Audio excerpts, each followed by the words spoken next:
is we had to find consistency without John Brown, and that's something that we did to a T last night. We found that consistency without John Brown, and we looked like we had those explosive players. And Brian moved the ball, was able to really expose their defensive coordinator. So hopefully, I hit it on the head this week with the offensive keys against the Pittsburgh Steelers.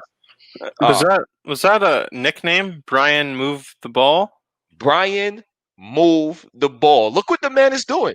I like it. I like it. Look what the man is doing. We like to criticize coaches. We like to criticize players when they're underperforming or when they making bad play callers and when they calling a bad game, right? Well, we have to give them their flowers and we have to praise them when they're executing to the level that they're executing. And for Brian move the ball to have a performance like that on primetime TV, he deserves the nickname. I love it. I love that. So getting back into our offensive keys of the week, basically what you were saying before. You got to take advantage of our offensive weapons because we have so many readily available to us. We saw it in Dawson Knox, Isaiah McKenzie. There's just too many guys for opposing teams' defenses to cover. It's way too much. It's way too much, especially when Josh Allen is on his Michael Jordan. When Josh Allen is on his Michael Jordan, we're really hard to beat. And he was on his MJ last night. Uh, take advantage of our offensive weapons is absolutely right. That's one of our that's a main key, and that's definitely something that we should continue to look forward to for the rest of the season. Yeah, this offense, it's a special thing, but they're gonna have a daunting task this week because we need to find a way to control TJ Watt, and that is easier said than done. Most definitely. And once again, what are the Buffalo Bills going to do against the superstar players? Superstar players, when they play against the Bills, they come in and they usually perform. They usually dominate. Nick Bosa had a stellar game. Aaron Donald, he came in and he had a stellar game. I believe somebody else performed real well this season as well. So we definitely going to have to do a good job minimizing and containing TJ Watt. Bud Dupree is not there on the other side, so we could put more focus and more attention on TJ. We could have Dawson Knox come in his motion and help off and chip block and do things of that nature. We could control TJ Watt. Our offense should have no problems moving up and down this football field.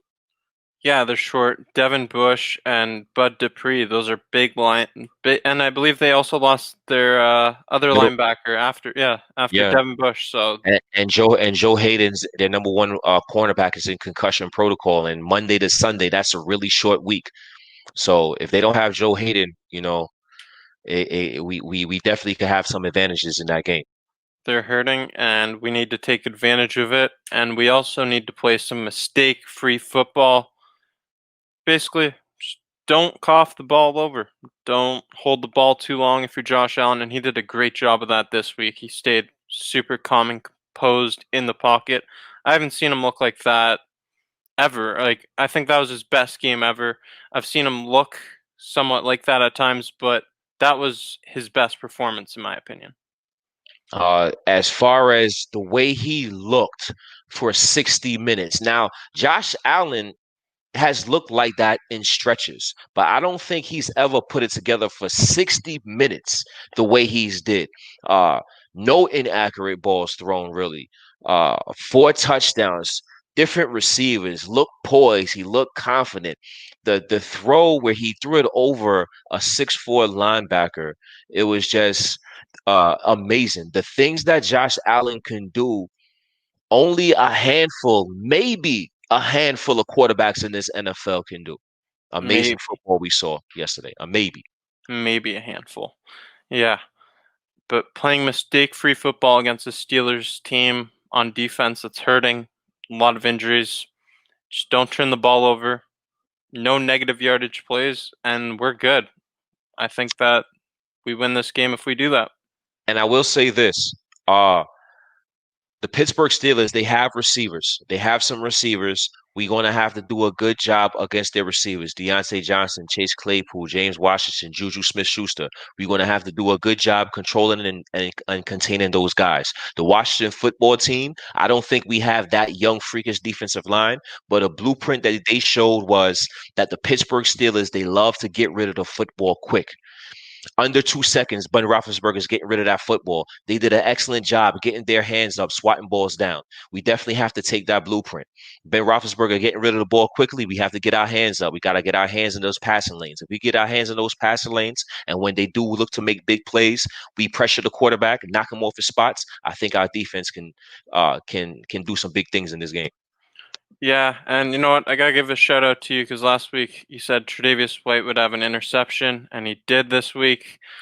He called it, and if we can get some turnovers, that'd be great against this offense with all those offensive weapons at wide receiver, like you just said.